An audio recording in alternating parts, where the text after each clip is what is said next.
Water poured down onto the roof of the SpadesHeart casino on an especially dark night in the middle-class town of Rosegate. The repetitive drips and drops of rain all drowned out by the casino's natural noise. People lined the outside walls in suits, letting the rain drench their clothes, being the least of their worries after most of the gamblers outside had lost most of their lives inside. Thankfully enough for those invested enough, the walls blocked out the disgusting smell of loss outside. One man in particular inside the building was more careless than most. Clark couldn't stop himself from throwing those cheap chips onto the green in front of him, and every single drop of alcohol that he let go down his dry throat made the money attached to each chip seem all the less important. He had gone to bet his sorrows away, hopefully fill a hole in his heart with the thrill of a casino, but the more alcohol they pushed on him made it harder and harder to fill that hole, leading him to throw away more and more money without any concern. Clark wasn't the best gambler there was.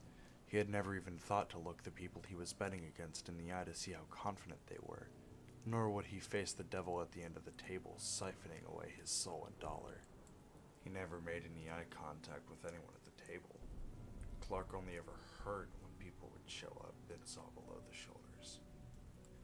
He had heard recent news of the Rosegate ghouls' string of murders. They targeted seemingly at random and left every crime scene disgustingly painted in blood. The killer had a well-known name, but everyone knew him as just the Rosegate ghoul. It was more memorable that way. A boogeyman haunting Rosegate. A torturous Grim Reaper. Anyone living there with any sense of danger was forced to check their house up and down just to make sure they wouldn't wake up with their face mutilated on a newspaper. But nobody who had been killed had ever truly caught him. Clark stood up, realizing he needed to use the restroom after taking a small sip from one of the drinks near him. Feeling a sharp pain sting through his head, he clenched onto his temple while walking, the sudden rush of pain causing a ringing in his ears and a numbness in the rest of his body.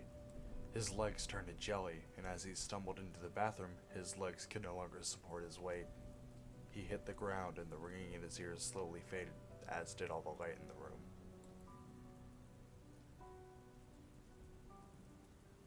Clark shot up some time later, feeling a damp puddle had formed on the side of his face. He glanced around the room and realized he had passed out in a pool of his own vomit. He gagged at the realization, grabbing a paper towel and aggressively attempting to get the bile off of his face. As he did so, he turned to the door, about to drop the paper and bolt, but he was completely frozen, seeing a familiar boogeyman. A completely still figure stood in the doorway, wearing a filthy hoodie that clearly used to be white. It was covered in dark and bright red stains, some of them glistening in the light. Although all of the blood was the same symbol drawn all over the hoodie. Clark, unable to move, was forced to just stare at the man, looking up at his face and saw what looked like a wooden mask painted white with one small hole for his left eye, and greasy, long black hair falling over the mask on the left side of his face, only smaller strands on the right side that barely passed his shoulders.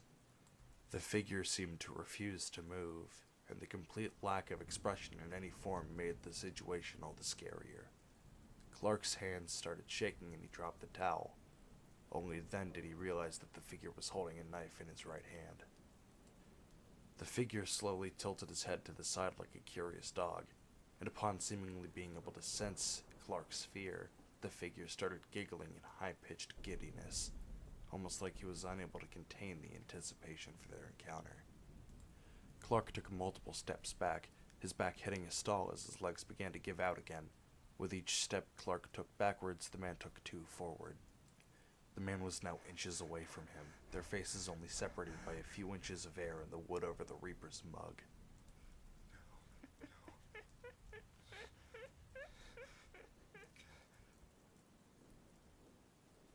It only took a few hours for someone to find Clark's body,